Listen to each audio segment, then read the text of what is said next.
የነፋሱን አቅጣጫና የለውጡን ሁኔታ መመልከትና ማስተዋል ነው የሚበጀው። ይሄ አርቲፊሻል ለውጥ ዓለም የተለወጠችው በሚያስቡ ሰዎች አማካኝነት ጊዜ የሚባል ምትሃታዊ ኃይል አለ። እነሆ አዲስ ነገርን አደርጋለሁ እርሱም አሁን ይበቅላል አለ። ለውጡ መለኮታዊ ነው። ስለዚህ ተቋሙ ወደ ዘመኑ ራሱን ሊለውጥ ራሱን አፕዴት ሊያደርግ ይገባል ነው የምላችሁ። ለውጥ ምንድነው? በምክንያት ተቃውሞ፣ በምክንያት ደግፍ ርዕዮተ ዓለም ይቀየራል። መንግስታዊ ስርዓቶች ይለወጣል። ጸረ ለውጥ ኃይሎች ሲባል ብዙዎቻችሁ የምታስቡት ቃሉ የፖለቲካ ቋንቋ ይመስላል አይደል? ሲያመናፍሱት መለኮታዊ ነው። አዲስ ተፈጥሮ ነው። አዲስ አስተሳሰብ ነው። አዲስ መንገድ ነው። አዲስ የህይወት ስርዓት ነው። ማህበረሰብ የሐሳብ እስረኛ ነው። ጭራሽ ማሰብ ተከልክሏል። ሁሉ ነገር በለውጥ ሂደት ላይ ነው። ለውጡ የጠየቀህን ነገር ካልከፈልከው አትለወጥ። ሰው ካልተመቸው ህጉ ሊቀየር፣ ስርዓቱ ሊለወጥ ግድ ነው። ለውጥማ የግድ ነው።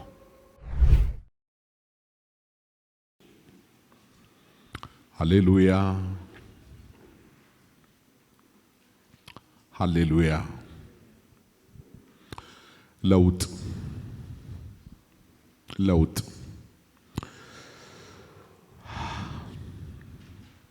ስለ ለውጥ ምን ታስባላችሁ?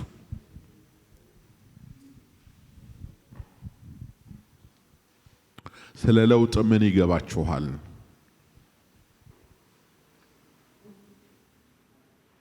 ለውጥ ምንድነው?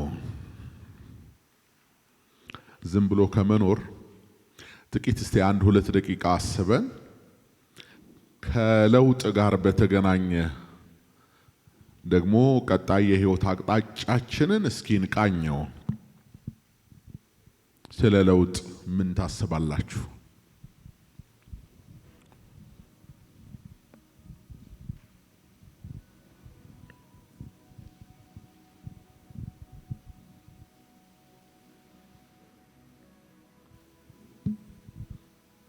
አሁን እኔና እናንተ ተቀምጠን ባለንበት በዚህ ሰዓት በዚህ ደቂቃ ሁሉ ነገር በለውጥ ሂደት ላይ ነው።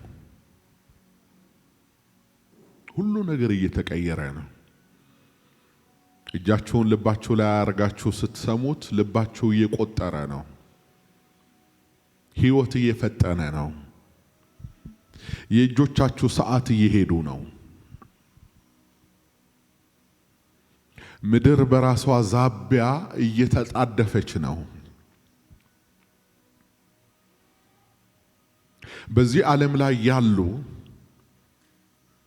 በዚህ ዓለም የሚኖሩበትን ጊዜ ያጠናቀቁ ሰዎች ወደ መቃብር እየፈጠኑ ደግሞ ተረኞች ከወዲያኛው ዓለም ወደዚህ ዓለም በማህፀን በኩል የሚመጡ ደግሞ ትውልዶች እየተጣደፉ ነው። ሁሉ ነገር እየተንቀሳቀሰ ነው። ሁሉ ነገር በለውጥ ሂደት ላይ ነው። ስለዚህ እኔና እናንተም የዚህ ለውጥ አካሎች ስለሆንን ስለ ለውጥ አለማሰብ አንችልም። አንድ ሰው አለ ስለ ለውጥ አለማሰብ እኔ አልችልም የሚል ሰው እንዲህ እንድታስቡ እፈልጋለሁ። አብዛኞቻችን እስከ ዛሬ በመጣንበት የህይወት መንገድ በአንድም ይሁን በሌላ አጋጣሚ ስለ ለውጥ ሰምተን እናውቃለን። በመሆኑም ለውጥን አስመልክቶ ጥያቄ ስንጠየቅ ስለ ለውጥ ማለቴ ነው ግማሾቻችን እንዲህ ግማሾቻችን እንዲያ በማለት በገባንና በተረዳነው ልክ እንመልሳለን። ለውጥ ግን በፍጥረተ ዓለም የህይወት ስርዓት ውስጥና ይልቁንም በሰው ልጆች ዓለም እጅግ ወሳኝ የሆነ ነገር ነው። ዓለም ከተፈጠረ ዘመንም ከተቆጠረበት ጊዜ አንስቶ ኃያሉም የለውጥ ኃይል በጊዜ ስልተ ምት እየታጀበ በዘመናት መካከል ሲገሰግስ የሰው ልጆች በለውጥ ተጠቅመዋል አለያም በለውጥ ተጎድተዋል። ስለ ለውጥ የጮሁ ብዙዎች ናቸው። ስለ ለውጥም የታገሉ ብዙዎች ናቸው። አንዳንዶቹ ለውጥ ስላመጣላቸው በጎ ዕድል አመስግነዋል። የተቀሩት ደግሞ ለውጥ ስለመጣባቸው አማረዋል፣ ለውጥን ረግመዋል። ለውጥ ግን ከጥንት እስከ ዛሬ በዑደቱ ቀጥሏል። ሚዛኑን ጠብቆም ይራመዳል። ኃያሉ ለውጥ በውስጡ ከፍታና ዝቅታን፣ ሐዘንና ደስታን፣ ማግኘትና ማጣትን፣ ሙላትና ጉድለትን አስተባብሮ ይዟል። ይሁን እንጂ ፍጥረተ ዓለም ይልቁንም የሰው ልጆች በየአቅጣጫው አሁንም ጮክ ብለው ስለ ለውጥ ይዘምራሉ፣ መፈክሮችን ያስተጋባሉ፣ የለውጥ ያለህ በማለት ይማጸናሉ፣ ይታገላሉ። ስለዚህ ነው እኛም ዛሬ ለውጥን ርዕስ አድርገን የምንነጋገረው ማለት ነው። ተወዳጆች፣ ስለ ለውጥ ማሰብ፣ ስለ ለውጥ መነጋገር፣ ከለውጥ ጋር በተገናኘ ይህን በመሰለው ሁኔታ መመካከር ተገቢ ነው። ይልቁንም አሁን ባለንበት በዚህ በ21ኛው መቶ ክፍለ ዘመን ሁሉ ነገር ወደ ለውጥ በሚጣደፍበት በዚህ ሰዓት አስፈላጊ ካስፈላጊም በላይ ነው። ምክንያቱም ለውጥ በፍጥረተ ዓለም የሕይወት ስርዓት ውስጥ የማይቋረጥና የማይቀለበስ ጽኑ ሕግ ነው። እስኪ በትምህርታችን መግቢያ ላይ ትምህርታችን ከሚዳሰሱበት ብዙ ነገሮች መካከል 7 የሚሆኑ ጥያቄዎችን በማንሳት እንጀምር። አንደኛ፣ ለውጥ ምንድነው? ሁለተኛ፣ ለውጥን ማን ፈጠረው? 3 ስንት አይነት ለውጥ አለ? 4 ለውጥ ከምን ይጀምራል? 5 ትውልድና ዘመን ምን ይጠይቃሉ? 6 የለውጥ ትሩፋቶችና ገፈቶች ምንና ምን ናቸው? 7 ጸረ ለውጥ ኃይሎችስ እነማን ናቸው? እነዚህን ጥያቄዎች ነው ትምህርታችን የሚመልስልን። ለውጥ ምንድነው ከሚለው እንጀምር እስኪ። ለውጥ ምንድነው? ለውጥ በአዎንታዊም ሆነ በአሉታዊ መንገድ የፍጥረተ ዓለም የሕይወት ስርዓትን የሚቀይር አስገዳጅ ኃይል ነው። እደግመዋለሁ። ለውጥ በአዎንታዊም ሆነ በአሉታዊ መንገድ የፍጥረተ ዓለም የሕይወት ስርዓትን የሚቀይር አስገዳጅ ኃይል ነው። ለውጥ የማይቀለበስ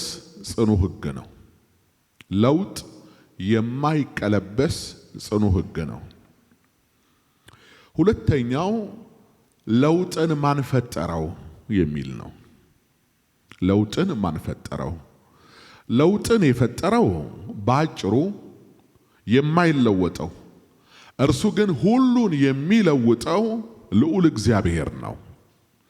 በትንቢተ ሚልክያስ ምዕራፍ 3 ቁጥር 1 ላይ እኔ እግዚአብሔር አልለወጥም የሚል ቃል ተጽፎ ታገኛላችሁ። እንደገና በዳዊት መዝሙር 101 በቅንፍ 102 ቁጥር 25 ላይ ያለውን ቃል አብረን በጋራ እናነበዋለን። የዳዊት መዝሙር 101 በቅንፍ 102 ቁጥር 25 ላይ አቤቱ አንተ ከጥንት ምድርን መሰረትክ፣ ሰማያትም የእጅ ሥራ ናቸው። እነርሱ ይጠፋሉ፣ አንተ ግን ትኖራለህ። ሁላቸው እንደ ልብስ ያረጃሉ፣ እንደ መጎናጸፊያም ትለውጣቸዋለህ፣ ይለወጡማል። አንተ ግን ያው አንተ ነህ፣ ዓመቶችህም ከቶ አያልቁም ይላል። በራእየ ዮሐንስ ምዕራፍ 21 ቁጥር 5 ላይ እነሆ ሁሉን አዲስ አደርጋለሁ የሚል ቃል ተጽፎ ታገኛላችሁ።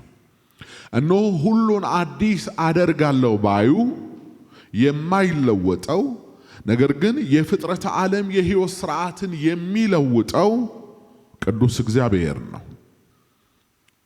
እርሱ ይለውጣል እንጂ አይለወጥም። እርሱ ይቀይራል እንጂ አይቀየርም። ስለዚህ ለውጥ እግዚአብሔርን አይመለከተው። እግዚአብሔር ከለውጥ ሥርዓት ውጪ ነው። እግዚአብሔር ደግሞ የፍጥረት ዓለም ሥርዓትን ከሚለውጥበት ለውጥ ከተባለው መሳሪያው ጀርባ ደግሞ ጊዜ የሚባል ምትሃታዊ ኃይል አለ። በኦሪት ዘፍጥረት ምዕራፍ 1 ከቁጥር 14 ጀምሮ እንደምናነበው እግዚአብሔርም አለ ቀንንና ሌሊትን ይለዩ ዘንድ ብርሃናት በሰማይ ጠፈር ይሁኑ፣ ለምልክቶች፣ ለዘመኖች፣ ለዕለታት፣ ለዓመታትም ይሁኑ፣ በምድር ላይ ያበሩ ዘንድ በሰማይ ጠፈር ብርሃናት ይሁኑ። እንዲህም ሆነ። እግዚአብሔርም ሁለት ታላላቅ ብርሃናትን አደረገ፣ ትልቁ ብርሃን በቀን እንዲሰለጥን፣ ትንሹም ብርሃን በሌሊት እንዲሰለጥን፣ ከዋክብትንም ደግሞ አደረገ። እግዚአብሔርም በምድር ላይ ያበሩ ዘንድ በሰማይ ጠፈር አኖራቸው፣ በቀንም በሌሊትም እንዲሰለጥኑ፣ ብርሃንንና ጨለማን እንዲለዩ። እግዚአብሔርም ያ መልካም እንደሆነ አየ። ማታም ሆነ ጠዋትም ሆነ አራተኛ ቀን ይላል። እነዚህ ብርሃናት ከፀሐይ በታች ለፍጥረተ ዓለም የሚያበሩ ብርሃናት ናቸው። ትልቁ ብርሃን ፀሐይ በቀን፣ ትንንሾቹ ብርሃናት ደግሞ ጨረቃና ከዋክብት በሌሊት። እነዚህ የጊዜ ቀመር መለኪያ የሆኑ ዘንድ ከብርሃንነታቸውም ባሻገር ጊዜን እንዲለኩ ፍጥረት በእነዚህ ዘመን እንዲቆጥር ጊዜን እንዲያውቅ አድርጎ ነው እግዚአብሔር ብርሃናቱን የፈጠረው። ስለዚህ ለውጥ ኃይልን ከሚጎናጸፍባቸው የጀርባ ሚስጥሮቹ መካከል አንዱ ጊዜ ነው። እንደ አባባልም ሲባል ትሰማላችሁ፣ ጊዜ ጌታ ይባላል። ጊዜ ጌታ በጊዜ ውስጥ ነው ትንሹ ሴል ወደ እንቁላልነት፣ ወደ ሽልነት፣ ከዛ ተወልዶ ደግሞ ሕፃን፣ ከዛ ወጣት፣ ከዛ ጎልማሳ፣ ከዛ ሽማግሌ፣ ከዛ በኋላ ደግሞ ከመኖር ወደ አለመኖር። ይሄ ሁሉ በጊዜ ውስጥ ነው የሚሆን። ወዳጆቼ ታግሎ ለመጣል፣ ወልዶ ለመሳም፣ ዘርቶ ለመቃም፣ ወጥቶ ለመግባት፣ ድልን ለመጎናጸፍ፣ ነግዶ ለማትረፍ፣ ለመስራት፣ ለመማር፣ ለመንቀሳቀስ፣ ለሁሉም ነገር ጊዜ ወሳኝ ነው። ለዛ ነው ጥበበኛው ሰለሞን ለሁሉም ጊዜ አለው አለ። ለመትከል፣ ለመንቀል፣ ለመሰብሰብ፣ ለመበተን፣ ለመተቃቀፍ እንኳን አይገርማችሁ? ለመተቃቀፍ እንኳን ጊዜ አለው አለ።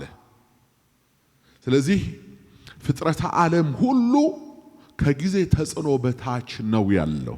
ስለዚህ ለውጥ ነገሮችን የሚለውጠው ጊዜን እንደ ኃይል እየተጠቀመ ነው። የለውጥም የጊዜም ባለቤት ግን እግዚአብሔር ነው። ስሙ የተባረከ ይሁን። ሶስተኛ ስንት አይነት ለውጥ አለ? ለውጥ ብለናል። ግን ለውጥ ሁሉ ለውጥ ስላልሆነ የዘርፉ ባለሙያዎች ስለ ለውጥ ያጠናው ዘመናዊው ሳይንስ በአጭሩ ሁለት አይነት ለውጦች እንዳሉ ይነግረናል። አንደኛው ለውጥ ተፈጥሯዊ ለውጥ የሚባለው ነው። ሁለተኛው ለውጥ ደግሞ ሰው ሰራሽ የሚባለው ለውጥ ነው። ስለዚህ ለውጥ በሁለት ይከፈላል። በጥቅሉ ተፈጥሯዊና ሰው ሰራሽ የሚባለው። ተፈጥሯዊ ለውጥ የሚባለው እጅግ ብርቱና የሰው ልጆች ሊቋቋሙትም ሊቀለብሱትም የማይቻላቸው ጽኑ ኃይል ነው። ጽኑ ኃይል ነው። አንዳንድ ጊዜ እንሞክራለን እያልን ተፈጥሮን ለመቆጣጠር ስንቸገር እንታያለን። እንቸገራለን። እንዲህ እናደርጋለን፣ እንዲህ እንሰራለን፣ እንዲህ እናደርጋለን እየተባለ ለመቆጣጠር የሞከርናቸው ነገሮች አሉ። በፍጹም ግን ከኛ ቁጥጥር ውጭ የሚሆኑ ነገሮች አሉ። ለምሳሌ ሰው ድካም እንዳይሰማው ወይ ደግሞ ጤነኛ ሆኖ እስከ ተወሰነለት ዕድሜ ለመቆየት የሚችልበት ጥበብ ተሰጥቶታል። ግን እግዚአብሔር ከቀጠረውና ከወሰነው ዕድሜ አንድ ሰከንድም ማለፍ እንደማይቻለው አሁን የገባን ይመስላል። አሁን የገባን ይመስላል። ዕድሜን ማራዘም አይቻልም። የፈለገ ስፖርት ብንሰራ፣ የአመጋገብ ስርዓታችንን ብንለውጥ በዛ በተለካለን የዕድሜ ስፍር ውስጥ ጤነኞች ሆነን ከብቃታችን ጋር ልንኖር እንችላለን እንጂ ማዘለል አይቻልም። እስከ አንድ ሰው አለ ኢምፖሲብል የሚል አንድ ሰው እግዚአብሔር ከለካው የጊዜ ልክ ውጪ አንድ ቀን በራሱ መጨመር የማይችል ኢምፖሲብል አይቻልም። በዚህ ሉዓላዊነቱ ታውቋል። በዚህ የኛ ፍጡርነት ተረጋግጧል። እዚህ ተፈጥሯዊ ለውጥን መቀየር አይቻልም። ለዛ ነው ጌታችን እንደዚህ ያለ፣ ማንም ከናንተ ተጨንቆ በቁመቱ ላይ አንድ ክንድ መጨመር የሚችል ማን ነው አለ።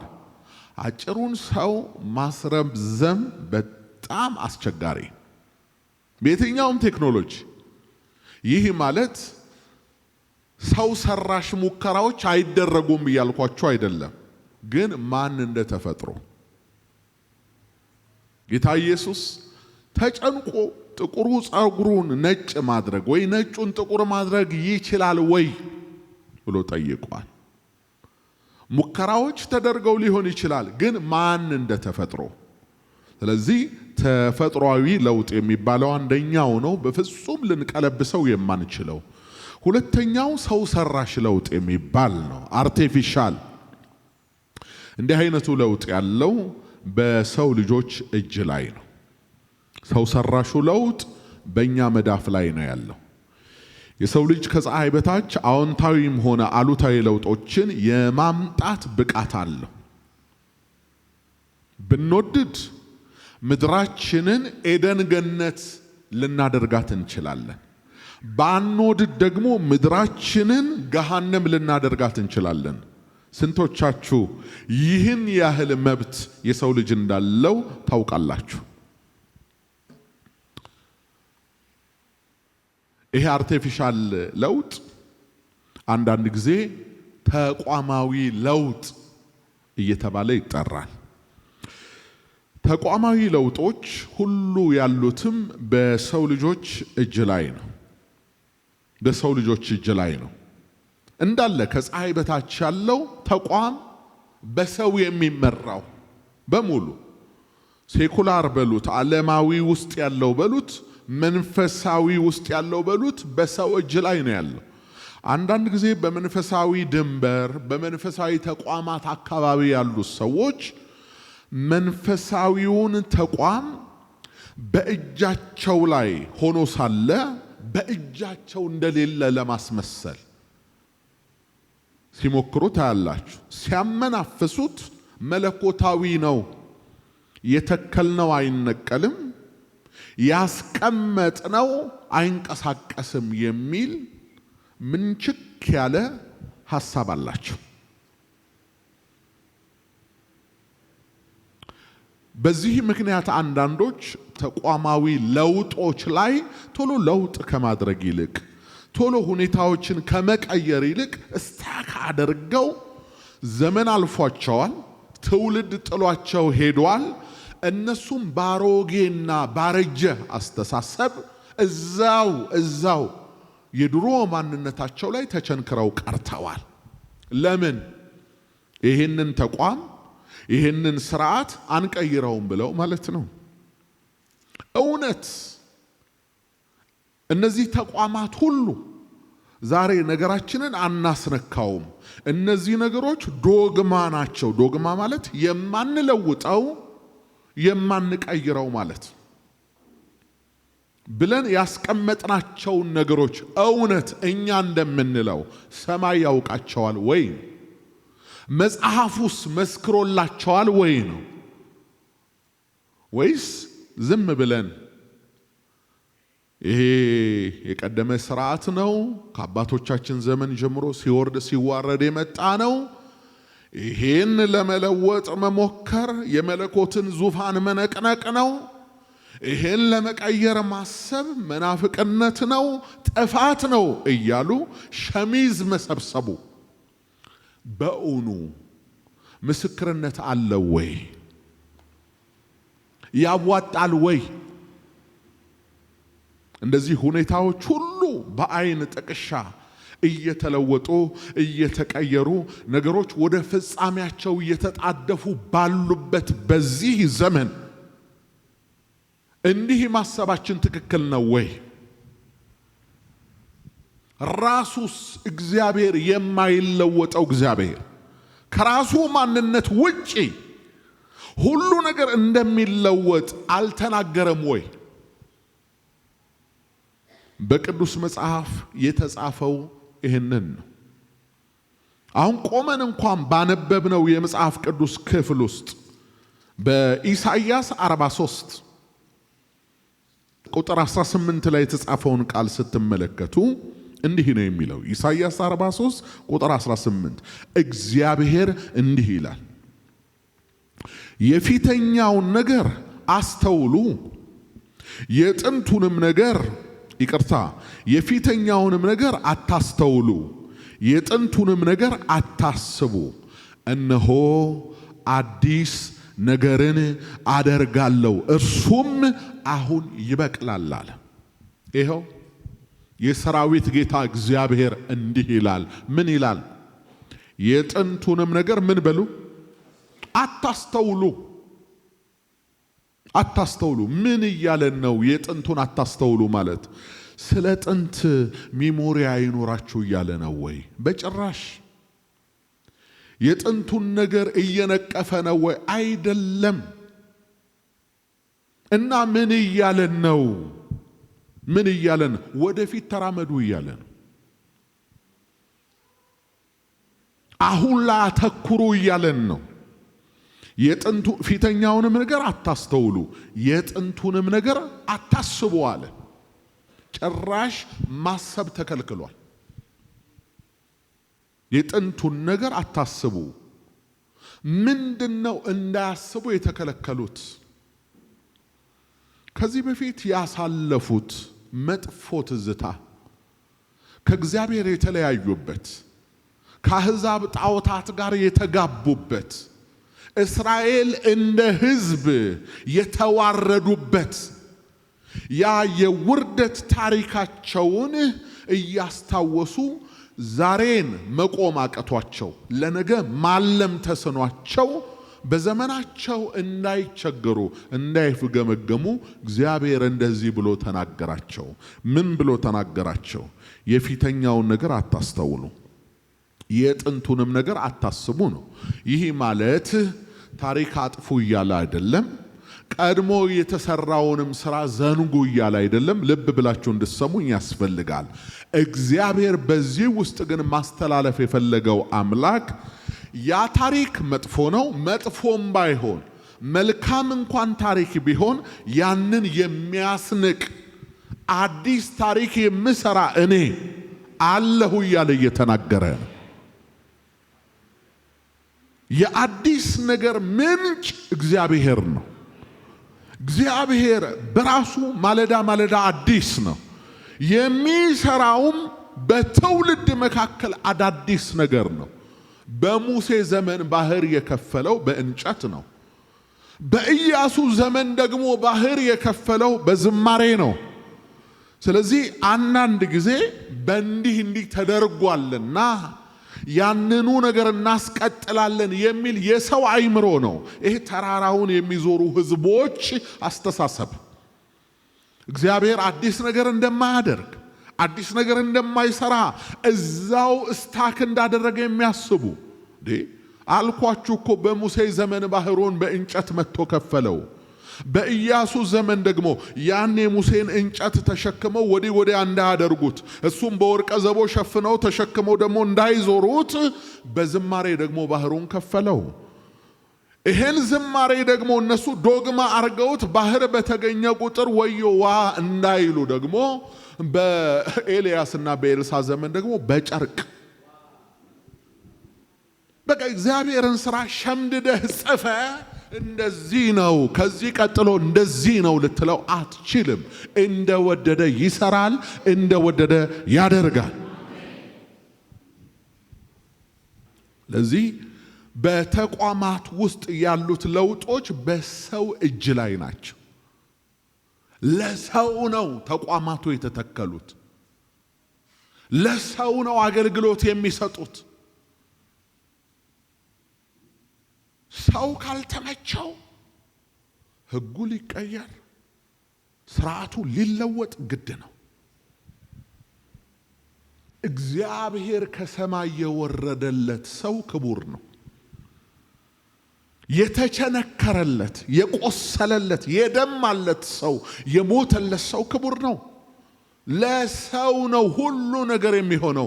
ሰው የተወደደ ነው፣ ሰው የከበረ ነው እንጂ ስርዓት እንዲጸና ሰው አይፈረድበትም። ሰው እየተወገዘ አይባረርም። ሰው እንደ ጉም አይበተንም። ይሄ ሰው ጤፉ ጫውታ የሚያበቃበት ጊዜ ደግሞ አለ። እንደዚህ በምድር ላይ ከኛ በላይ ለአሳር ያሉ የእምነት ተቋማት እንደዚህ በምድር ላይ ከኛ ወዲህ በቃ የለም ያሉ መንግስታት ርዕዮተ ዓለማት ጊዜና ዘመን እየጠበቁ እነሱ ተሸኝተው ሌላው መጥቷል። ርዕዮተ ዓለም ይቀየራል። መንግስታዊ ስርዓቶች ይለወጣሉ። ሰው ዘላለማዊ አይደለም። የተሾመ ይሻራል፣ የወጣው ይወርዳል። የእምነት ተቋማትም ለብዙ ዘመናት እንደነ ካቶሊክ ያሉት እንደነሱ ያሉት ማለት ነው። እነሱ እንኳን ዛሬ መታጠቂያቸው ተፈቶ የዓለምን ሲቆጣጠሩበት የነበረው ኃይላቸው ላልቶ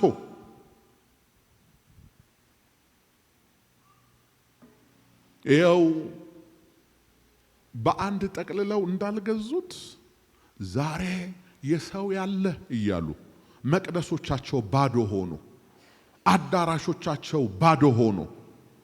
ተቋሞቻቸው ውስጥ ከመንፈሳዊ ነገር ይልቅ ሴኩላር ነገሮች በስተውባቸው በችግር ነው ያሉት። ከዛሬ ብዙ ሺህ ዓመት በፊት ቫቲካንን ማን ነበረ ሚነቀንቃት? የሮማን ቤተክርስቲያን ማን ነበረ በክፉ ሚያነሳት? በራሱ በእግዚአብሔር ነው የተሾመው የሚባለውን ፖፑን ማን ነበረ በአፉ አይደለም በልቡ የሚያማው? በእግዚአብሔር ፈንታ ነው ይባላል እኮ። በእግዚአብሔር ፈንታ ነው። እሱ የተናገረው ነው። እሱ የወሰነው ነው እየተባለ የኃጢአት ማስተሰሪያ ይሆን ዘንድ በዓመት 2 ጊዜ በትልልቅ አደባባዮች ላይ በሚዘጋጁ የተንጣለሉ አዳራሾች ሕዝቡ ለኃጢአት ማስተሰሪያና ለመንግሥተ ሰማያት መግቢያ እንዲሆነው ገንዘቡን እያመጣ እንዲያራግፍ እየተደረገ ለፍቶ ከሰበሰበው ከድህነቱ ላይ እያመጣ ይሄን ካላደረክ ኃጢአት አይደመሰስም፣ በመንግሥተ ሰማያት ዕጣ ፈንታ የለህም እንዳልተባለ እንዳልተጨነቀ ኃጢአትህን ለሰዎች እንጂ ለሌላ መናገር የለብህም። እነዚህ እግዚአብሔር እንደራሴዎች ናቸው፣ ነውርህን ሄደህ ለነሱ ተናዘዝ እየተባለ ሰው ሁሉ እየመጣ ለነሱ ኃጢአቱን እየተናዘዘ ሴት የለ ወንድ፣ ሴትም የምትናገረው እኮ ለወንድ ነው። የሴት እንኳን አላስቀመጡላትም። የሴት ገመና፣ የሴት ሚስጥር፣ የሴት ድካም አለ። የግፋቸው ግፍ ወንዱ ነው ይሰማል። በተዘጋጀለት ክፍል ውስጥ ይቀመጣል እሱ። እነሱ ይናዘዛሉ፣ ከዛ ይሰማል። ሚጸልየው የራራ ይጸልያል። ሚቀልደው በሰው ገመና ደግሞ የሚያሾፈው ሙድ ይዛል። እንዲህ አርጋ እኮ ነው የመጣችው፣ እንዲህ አርጎ ነው የመጣው እየተባለ እግዚአብሔር ሉተርን አስነሳው፣ ተቃወመ። አልፈልግም ይሄን ነገር አለ።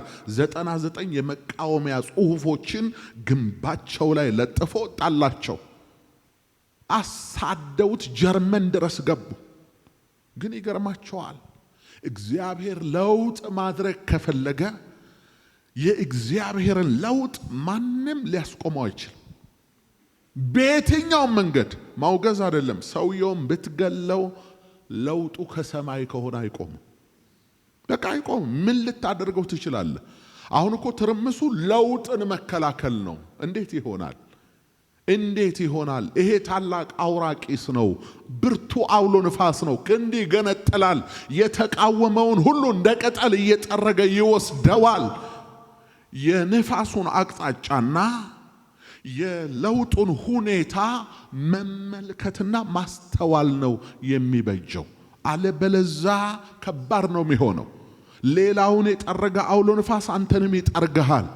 በዘመን እኮ መለኮታዊውን ለውጥ እግዚአብሔር በምድሪቱ ላይ ሊያመጣ የሚፈልገውን ሪቫይቫል እኮ ለመቃወም ያሰቡ ብዙ ነበሩ። ከጌታችን ከኢየሱስ ክርስቶስ መገለጥ ጀምሮ ነገሩን ሊያዳፍኑት፣ ሊዘጉት፣ በቃ ሊበትኑት ሞክረው ነበር።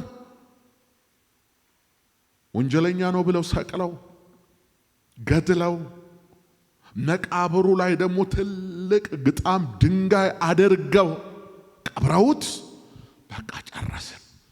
ያ አሳች ታሪኳ በቃ ተከታዩ ተበተኑ ተብሎ ነበረ። ግን አልተቻለም። ወጣ። ያ የተዘራው ዘር ወጣ።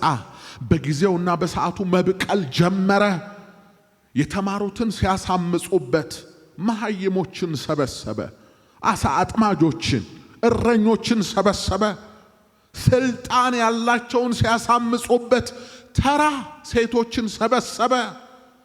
ለውጡ መለኮታዊ ነው። ለውጡ ተፈጥሯዊ ነው፣ ሰው ሰራሽ አይደለም። ስለዚህ ይህንን ለውጥ ማቆም አልተቻለም። ስለዚህ ሰው ሰራሽ ለውጦች ማሻሻያ ይደረግባቸዋል። ይሄን እንዲናርገው ይሄን እንዲናርገው ካልተባለ ደግሞ በራሱ ለውጡ የሚቀይረው ነገር አለ። ይሄ የሆነ ነው እዚህ ዘመን ድረስ የደረስ ነው። በሌላ በኩል ለውጥ መልካም ወይንም ክፉ ተብሎ ሊጠራ ይችላል። ምን አልኳችሁ እንዳትረሱ ለውጥ ተፈጥሯዊና ሰው ሰራሽ ነው ብያቸዋለሁ አይደል? በሁለተኛ ደረጃ ለውጥ መልካም ወይንም ክፉ ሊሆን ይችላል። ይሄን እንድትይዙት ነው። አራተኛ ለውጥ ከምን ይጀምራል? በሰው ልጆች ህይወት ውስጥ ያለው ለውጥ ከአስተሳሰብ ነው የሚጀምረው። ሐሳብ ታላቅ አቅም ነው። ማሰብ የማይወድ ለውጥን ይጠላል። የለውጥ መጠንሰሻው የሐሳባችን ክፍል ወይንም ልባችን ነው። በሮሜ መጽሐፍ ምዕራፍ 12 ቁጥር 2 ላይ በልባችሁ መታደስ ተለወጡ እንጂ ይህንን ዓለም አትምሰሉ ተብሎ ተጽፏል። በልባችሁ መታደስ ተለወጡ እንጂ ይህን ዓለም አትምሰሉ። ወገኖቼ ሰውን ካላቀውና ካከበረው ነገር መካከል አንዱ ሰው ሐሳብ ያለው በመሆኑ ነው። ከምድር አራዊት ከቤት እንስሳት የሚለየው ያስባል፣ ነፃ ፈቃድ አለው። ስለዚህ የሚያስብ ሕያው ተደርጎ የተፈጠረ ፍጡር ከሐሳብ ውጪ መኖር ከጀመረ ለውጥ የማይገባውና ለውጥን የማይወድድ ፍጡር ተደርጎ ይፈረጃል። ዓለም የተለወጠችው በሚያስቡ ሰዎች አማካኝነት ነው። እያንዳንዱ በቤታችን የምንጠቀምባቸው ቁሳቁሶች፣ ወጣ ስንል የምንመለከታቸው አያሌ የአእምሮ ውጤቶች ሁሉ ከሰው ልጅ ልብ ውስጥ የወጡ ናቸው። በሰማይ ላይ መሄዱ፣ በባህር ደረት ላይ መቅዘፉ፣ በምድር ላይ መሽከርከሩ የሚጠቀምባቸውን እነዚህ አያሌ የቴክኖሎጂ ውጤቶችን ሁሉ ያፈለቀው የሰው ልጅ ልብ ነው። ስለዚህ የሰው ልጅ ልብ የሐሳብ መፍለቂያ ነው። የትኛውን ሐሳብ ቢወድድ በጎ፣ ባይወድድ ደግሞ ክፉን ሐሳብ ያፈልቃል። አሁን እኔ እያወራሁላችሁ ያለሁት ስለ አማኞች ልብ ነው። የአማኞች ልብ ጌታ ኢየሱስ ክርስቶስን ካመኑበት ቀን ጀምሮ ተቀይሯል። በመጽሐፍ እንዲህ ተብሎ ተጽፎ ነበር፣ የድንጋዩን ልብ ከናንተ እወስዳለሁ፣ አዲስ የሥጋ ልብ እሰጣችኋለሁ ተብሎ ተጽፏል። ያ አዲስ የሥጋ ልብ የተባለው አዲስ ልብ አዲስ አስተሳሰብ ነው፣ አዲስ ዕውቀት ነው፣ አዲስ መረዳት ነው። ይህም ለአዲሱ ፍጥረት የሆነለት ነው። የአዲሱ ፍጥረት ልብ ከፍጥረታዊው ሰው ወይንም ከወደቀው አዳም አስተሳሰብ የተሻለና የተሻለ ብቻም አይደለም፣ በእጅጉ የተለየ ነው። መንፈሳዊ ነው። በአዲስ ዕውቀት የተሞላ ነው። የአዲሱ ፍጥረትን የህይወት ስርዓት የሚቃኝ ነው። አዲስ ኪዳን የሚባለውን እውነት ጠንቅቆ የሚያውቅ ነው። እዚህ አዲስ ነው። ለዛ ነው በመጽሐፍ አሮጌው ነገር አልፏል፣ እነሆ ሁሉም ምን ሆኗል? አዲስ ሆኗል ተብሏል። አዲስ ተፈጥሮ ነው። አዲስ አስተሳሰብ ነው። አዲስ መንገድ ነው። አዲስ የህይወት ስርዓት ነው። ለዛ ነው ወደ አዲስ ኪዳን ስንመጣ በመንፈሳችን በኩል ያለውን ብቻም አይደለም፣ በስጋችን በዚህ በፍጥረታዊው አካል ላይ ያለው አእምሮ እንኳን እንዲቀየር የእግዚአብሔር በጎ ፍቃድ ሆኗል። ለዛ ነው በልባችሁ መታደስ ተለወጡ እንጂ ይህንን ዓለም ምን አትበሉ፣ አትምሰሉ። ወገኖቼ የአማኞች ልብ በየዕለቱ እየተለወጠ ይሄዳል። በምን? በዚህ ብቻ ነው የአማኞች አስተሳሰብ የሚቀየረው። አለበለዚያ ሰው በጌታ በኢየሱስ ክርስቶስ ስላመነ ብቻ ተለውጧል ብለህ የምታስብ ከሆነ የዋህነ። ጌታ ኢየሱስ ክርስቶስን አዳኝ አድርጎ የተቀበለ ስንት ያልተለወጠ፣ ስንት ያልተቀየረ ማህበረሰብ አለ መሰለ። በቆሮንቶስ ቤተክርስቲያን አብዛኞቹ ሲያስቸግሩ የነበሩ ሰዎች እኮ ጌታ ኢየሱስ ክርስቶስን የተቀበሉ ናቸው እኮ። መንፈሳውያን አሉ፣ ግን ደግሞ ፍጥረታውያን አሉ፣ ስጋውያን አሉ። ወገኖቼ እኛ የእግዚአብሔርን ቃል በመስማት በየጊዜው በምንሰማው ቃል እየተለወጥን የምንሄድ በለውጥ የምናምን ህዝቦች ነን። ክብር ለእግዚአብሔር ይሁን። ስለዚህ ነው በሮሜ መጽሐፍ በልባችሁ መታደስ ተለወጡ እንጂ ይህን ዓለም አትምሰሉ ተብሎ የተጻፈው። የአማኞች ለውጥ በአብዛኛው ከውስጥ ወደ ውጪ ከውስጥ ነው። ልብ ይቀየራል፣ አይምሮ ይቀየራል፣ ከዛ የህይወት ስርዓት ምልልስ ይቀየራል እንጂ ዘሎ ካለማመንዘር አይጀምርም። ያንተ ህይወት ዘሎ ካለመጠጣት አይጀምርም። ዘሎ ካለመስረቅ አይጀምርም። ስሜታዊ የሆነ ሰው ዘሎ አልጠጣም ይላል። ከጥቂት ቀን በኋላ ሲጠጣ ታገኘዋለህ። ስሜታዊ የሆነ ሰው አልሰርቅም ይላል። ለጥቂት ጊዜ ጭምት ይሆናል። ከዛ መልሶ እዛው ሲገባ ታየዋለህ። ምንድነው ለውጡን ማምጣት የሚጀምረው? አንዳንድ ሰው ከውጪ ነው። ከውጪ አይጀምርም። የሰው ህይወት ከውስጥ ነው የሚጀምረው። የአማኞች ህይወት ከውስጥ ነው የሚጀምረው። ውስጥህን ደግሞ የሚቀይርልህ ቅዱስ የእግዚአብሔር ቃል ነው። ለዛ ነው በልባችሁ መታደስ ተለወጡ አለ እንጂ ውጫችሁን ለውጡ አላለም። ውጫችሁን ልብሳችሁን በማስተካከል አንዳንድ ሰው ተለውጫለሁ ለማለት ይገርማል። ነጠላውን ይገዛና በደንብ አርጎ ያደገድግና አንዳንዱም አይችልም እንደው ለእንትን ብቻ ለማህበራዊ ሚዲያ አልብሱኝ ብሏቸው እንዲያርገ ልበሰው ይባላል። እዚህ ጋር ፍራሙን ክር ያመጣና ተለውጫለሁ ነው። ወይ መቅደስ አካባቢ ወይ የሆነ ቦታ ፎቶ ይነሳል፣ ቪዲዮ ይሰራ፣ ተለውጫለሁ ነው። ከዛ በሶስተኛው ቀን ደግሞ እዛ ታገኘዋል። እዛ መንደር ገደል ግቡ ጠጅ ቤት ታገኘዋል ማለት ነው። አንተ ግን ከወጣ ወጣሃል። ምክንያቱም መጀመሪያም የተለወጠው ውጪ ሳይሆን ውስጥ ስለሆነ ነው። አይታሃል። የፈሪሳውያን የአይሁድ ካህናት ጠባይ ምን መሰለ? ውጪውን ማሳመር፣ መቃብሩን መሸለም። የክርስቶስ ኢየሱስ ጠባይ የተከታዮቹን ባህሪ ደግሞ የወጪቱ ውጨኛው ሳይሆን ውስጡን መለወጥ፣ ውስጡን ማጽዳት፣ ውስጣችንን የቀየረው ስሙ የተባረከ።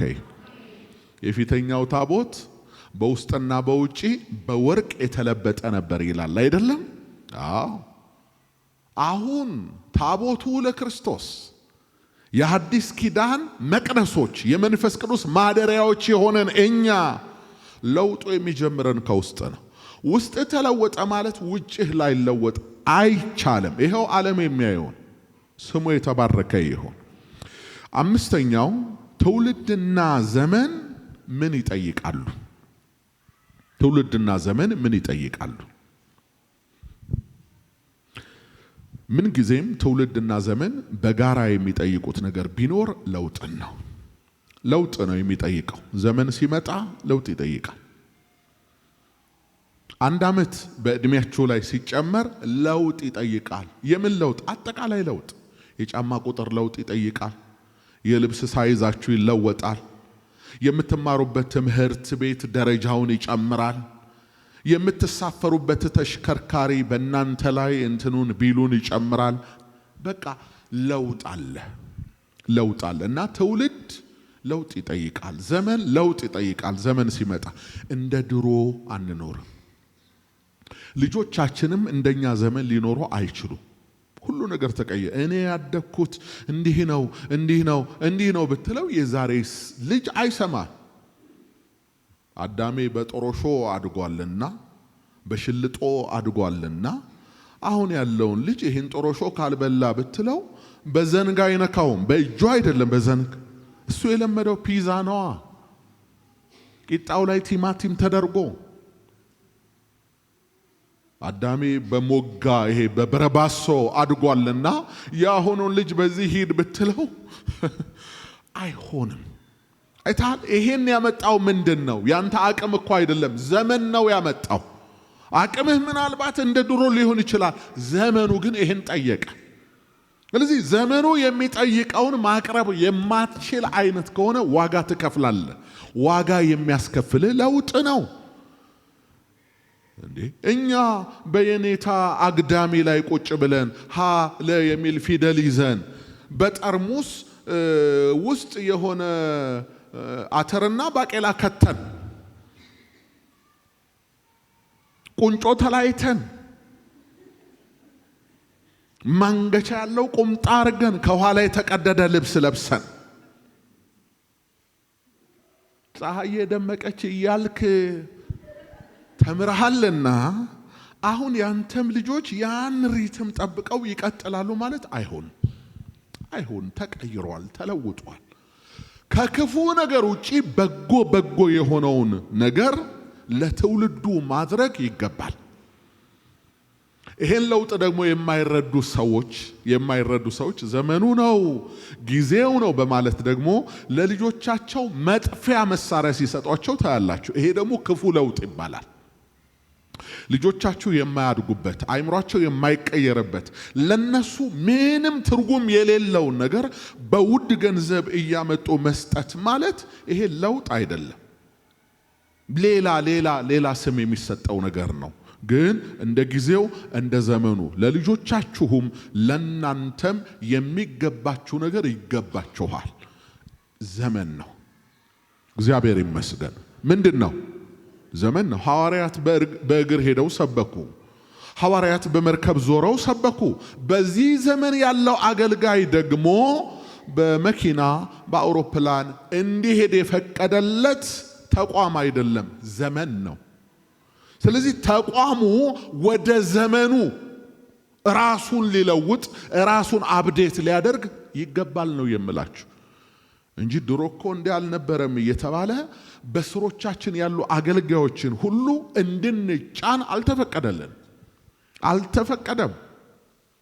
እንደዛ የሚያደርጉ ተቋማት የድሮ አስተሳሰብ ላይ ተቸነከሩ አሉ።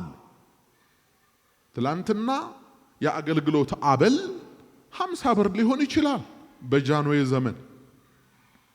አሁን 50 ብር ለማኛ ይቀበልህ ምን ላርግበት ሁሉ ሊል ይችላል። ጉደኛ የዘመኑን ለማኝ ማለት ነው። ዘመኑ ነዋ። የብሩን ቫልዩ እየወደቀ ስለመጣ ነው። ስለዚህ አንድ አገልጋይ እንደ ድሮ አስበልት ከፍለው አትችልም። መለወጥ ያለበት ነገር ካልተለወጠ ተቋሙም አደጋ ይገጥመዋል፣ አገልግሎቱም አደጋ ይገጥመዋል። ተለውጧል። በጌታ በኢየሱስ ሁሉ ተለውጧል። አትደንግጡ። ሳላውቀው የዘመኑ ቋንቋ የጊዜው ቋንቋ ነው እና ሁሉ ነገር ተለውጧል። አትደንግጡ። ከመቼ ጀምሮ ነው ይሄ እንዳትሉ አትደንግጡ። በቃ እና ዓለም በለውጥ ሂደት ላይ ናቸው። እሺ፣ 6ኛ የለውጥ ትሩፋቶች ለውጥ መልካም የሆነም ክፉ የሆነም ነገር ይዞ ሊመጣ ይችላል። ለውጥ ለአንዳንዶች እድል ይዞ ይመጣል፣ ለአንዳንዶች ደግሞ መከራ ይዞ ይመጣል። ይሄ የለውጥ ባህሪው ነው። ይሄን ማወቅ አለባችሁ።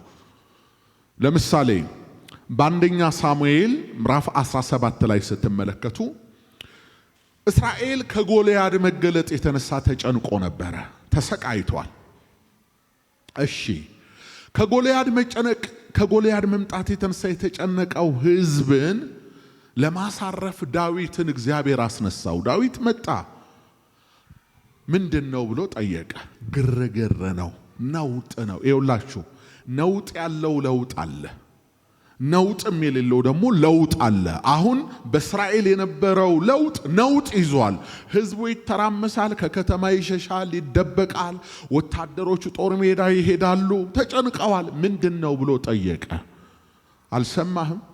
ጎልያድ የተባለው እንዲህ ነው፣ ንጉሱ ደግሞ እሱን ለገደለ እንዲህ አደርግለታለሁ ብሎ ቃል ገብቷል። ግን ማን ደፍሮ እሱን ይግደለው ብለው አሁን ለዳዊት እድል መጣለት። ይውላችሁ እድሉ ምንድነው? ጎልያድን መጣል ይሄ እድል መልካም እድል ግን እጥለዋለሁ ብሎ በተቃራኒው ደግሞ ዳዊት ቢሞትስ? ይውላችሁ ለውጥ የሚሆነው ለደፋሮች ነው። ኮንሲኩዌንሱን አስበ ይሄ እንዲህ ሊያመጣ ይችላል እንዲህ ምትል አይነት ከሆነ ያልፋል። ብዙ የአራዳ ልጆችን ያለፋቸው ለውጥ በመድራችን ላይ ተከስቷል። በራሳቸው አራዳ ነን ብለን የሚያስቡትን በቃ እንደዛ የሚሉትን ማለት ነው። ቀጥሎ ነገሩ እንዲህ ቢሆን ማሰብ ጥሩ ነው። ማሰብ ከሚገባ በላይ ግን ማሰብ አይገባህም። ምንድነው ያየህ ያለው? ዘመኑ ምንድነው? ጊዜው ምንድነው? ወቅቱ ምንድነው? አይታል ዳዊት ይሄን እኔ መተዋለሁ አለ። ይሄ ያልተገረዘውን እኔ መተዋለሁ አለ። ከዛ እንደምታውቁት ዳዊት በጠጠር ጎልያድን ጣለው። ታሪኩን አሳጥሬ ነው መነግራችሁ። ጣለው፣ ጎልያድ ወደቀ። አሁን ለውጡ ለዳዊት እድል አመጣ። ጎልያድ ሞተ፣ የእስራኤል ጠላት። እስራኤል መዘመር ጀመረ። ዳዊት እልፍ ገደለ፣ ሳኦል ሺህ ገደለ እየተባለ ማለት ነው። ይኸውላችሁ ይሄ ዝማሬ ደግሞ በሳኦል ልብ ውስጥ ቅናት ፈጠረ። እኔ ንጉሡ እያለሁ ይሄ ትንሽ ብላቴና እንዴት እልፍ ገደለ እየተባለ ይዘመርለታል? ባይሆን እልፍ ዘመረ ገደለ ለኔ ሺህ ገደለ ለሱ ነበር። ተለዋውጦ ይኸውልህ ለውጡ ያመጣልህ እድል ለውጡ የፈጠረልህም በጎ ነገር የማይጠማቸው አሉ። እንደ ሳኦል ያሉ ማለት ነው። ይሄ ዝማሬ ለሱ ይገባል የሚሉ አሉ ማለት ነው። በቃ ገደለ ተብሎ እንዲህ አይነት መዝሙር ለምን ያስፈልጋል ተባለ። ለውጥ በጎ ነገርም ክፉ ነገርም ይዞ ይመጣል ያልኩ ለዚህ ነው። ሊገለው ፈለገ ይላል። ሳኦል ጠላት ሆኖ ተነሳበት። ከዚህ በኋላ በቃ አለመቻለው ዳዊት ማለት ነው። የለውጥ ትሩፋቶች የለውጥ ክፉ ነገሮች እነዚህ ናቸው። ሰባተኛ ጸረ ለውጥ ኃይሎች የሚለውን ነግሬያችሁ ይጨርሳል። ጸረ ለውጥ ኃይሎች ሲባል ብዙዎቻችሁ የምታስቡት ቃሉ የፖለቲካ ቋንቋ ይመስላል አይደል? ጸረ ለውጥ ኃይሎች ምናምን። እኔ ስለ ሰዎች አይደለም አሁን ጸረ ለውጥ ኃይሎች የምላችሁ።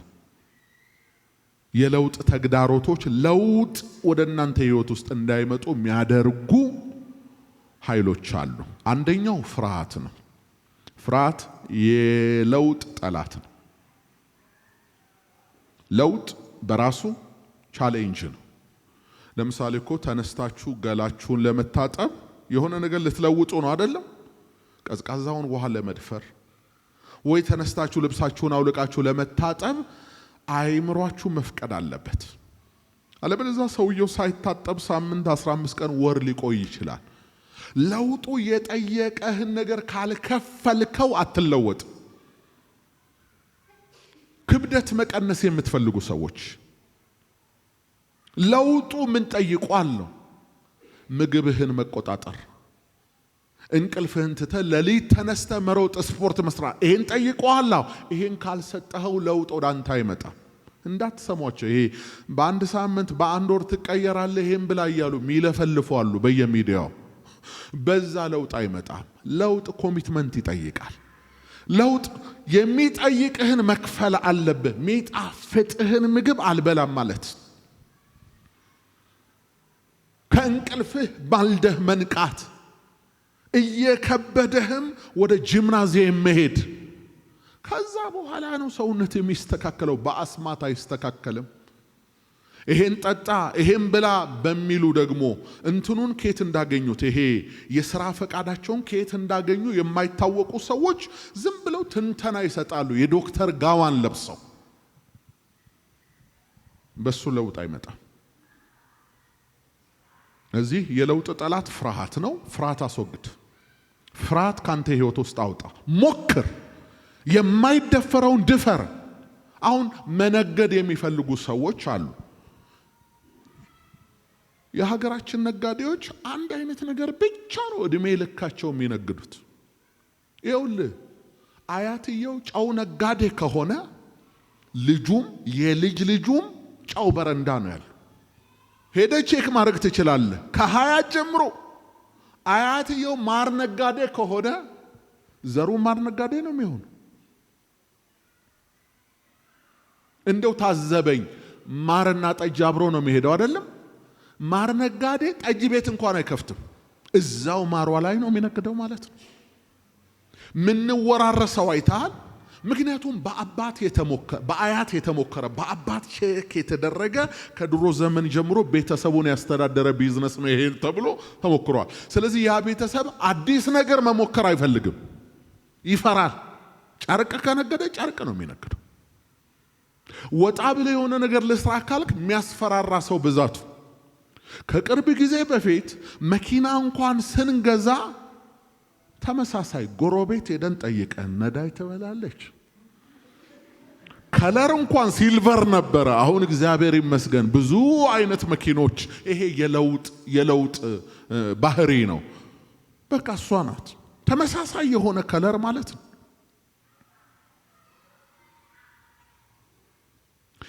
ይሄ ከምንድን ነው የመጣው? የማህበረሰብ ኢንፍሉዌንስ። ማህበረሰብ በእኛ ላይ የሚያሳድረው ተጽዕኖ አለ። ይኸውልህ ማህበረሰብ የሐሳብ እስረኛ ነው። ከሱ በፊት የነበረው ማህበረሰብ የሐሳብ እስረኛ። ልክ ያ ማህበረሰብ እንደኖረው ነው የምትኖረው። ወጣ ካልክ ተወገዛለ፣ በልዩ አይነት ትታያለ። ስለዚህ ለማሸነፍ ወጣ በል በጌታ በኢየሱስ። እንዴ ሰው ሃይማኖትማ ከባድ ነገር ነው። ንግዱን አይለውጥም። ይኸውልህ በራስህ አእምሮ በራስህ አስተሳሰብ ለመራመድ የመጀመሪያው ነፃነት ያስፈልጋል። ሁለተኛ ፍርሃት የሚባል ከህይወት መጥፋታል። እንዴ አገር ሙሉ የሚያውቀውን እዛ ቤት እንደ ጳጳስ የምትታይ ሰውዬ ዝም ብለህ ወጥተህ ጴንጤ ትሆናለህ እንዴ? እያንዳንዱ ህዝብ ልቡ የሚመታው ለምንድን ነው? እድሩን እቅውን እንዴት አርገው፣ ሰውን እንዴት አርገው፣ በዛ አርገው። አውልቀህ የምትወጣው ልቡ ውስጥ በተጸነሰ አብዮታዊ መንፈስ ነው። አንዳንድ ጊዜ ሰው ሁሉ በዚህ ሲነዳ አንተ በዚህ መንዳት አለብህ። ለውጥ የሚባለው እሱ ነው። ለውጥ እኮ ሁሌ በጎ ነገር ፖዚቲቭ ብቻም አይደለም። ነገርኳችሁ አይደል? ኪሳራም ሊኖረው ይችላል። እንዴ ያልከሰረ ነጋዴ አለ እንዴ? ደፋር ነው ነጋዴ። አገር ቆርጦ ሲሄድ እኮ ስላልፈራ ነው። የፈራስ ነጋዴ አይሆንም። ባንኩን አዋሽ ባንክ ያስቀምጥና ከአዋሽ ባንክ 20 ብር እንትን ይሰጠዋል። ይሄ ያስቀመጠበት ያስነጋዴ ገንዘቡን እንዲህ ይሰጥና ተበድሮ ያመጣና ወይ ይከስራል ወይ ያተርፋል።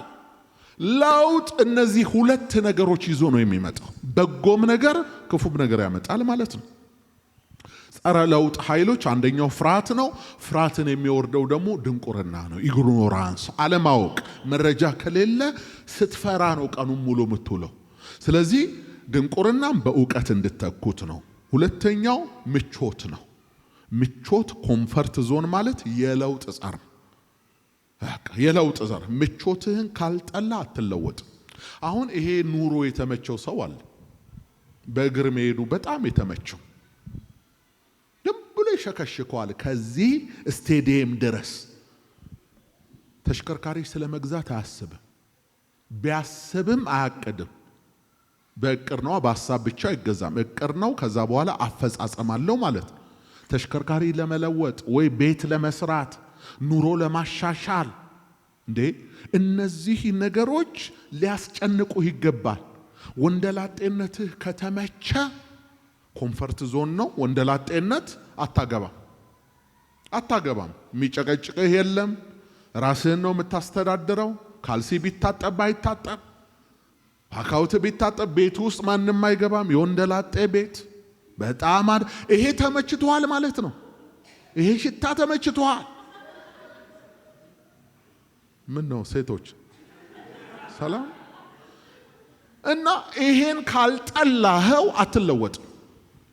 በጌታ በኢየሱስ የተመቸ ድባቴ ካንተ ህይወት ይነሳ። በቃ ሶስተኛው እንቢተኝነትና አመጽ የለውጥ ጸር ነው። እንቢ ለውጥ ሲመጣ እንቢ። ምክንያት ምንድን ነው? ዝም ብሎ እንቢ፣ ዝም ብሎ አይመቸኝም፣ ሳየው ነገሩን ሳየው አይጠመኝም። ይሄ አመጽ ነው። ምክንያት የለህም። በቁጥር በዳታ አታስረዳም። ለውጡን የምትቃወምበት ምንም አይነት ምክንያት የለም። ግን እምቢ ትላለህ። ምንም አይጥምህም። ጸረ ለውጥ አስተሳሰብ፣ አመለካከት በምክንያት ተቃወም፣ በምክንያት ደግፍ። ግን አይኖች ተከፍተው የምታያቸውን ለውጦች ደግሞ ለመካድ መሞከር ማለት ያመሃል እንጂ ለውጡ አይቀርም። ጨጓራ ያመሃል እያየ ይኸው ሀገር እየተለወጠ አይደል? ከተማዊ ይሄን የፈለገ ተቃዋሚ ብትሆን ዲናይ ማድረግ ትችላለህ? ንገረኝስ። አይ ይሄን እኮ አልተቃወምኩም። ምኑን ነው የተቃወምኩት? አይ ከለውጡ ጋር ተያይዞ ግን ትንንሽ እንትኖች ተነስተዋል፣ ደሃዎች ምናምን ለውጥ እኮ ይዞት የሚመጣውን ነገር ነገርኩ እኮ። እድልና ችግር ይዞ ይመጣል ለውጥ። እስኪ በል ለውጥ በል እስኪ። እድልና ችግር ይዞ ይመጣል። እድሉ ለሚጠቀሙበት ነው፣ ችግሩ ደግሞ ለተጎዱበት ነው ማለት ነው። በመጨረሻ ለውጥ ምን ይፈልጋል?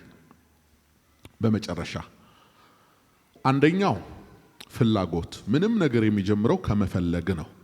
ሁለተኛው ጸሎት ነው። ሶስተኛው ዕውቀት ነው።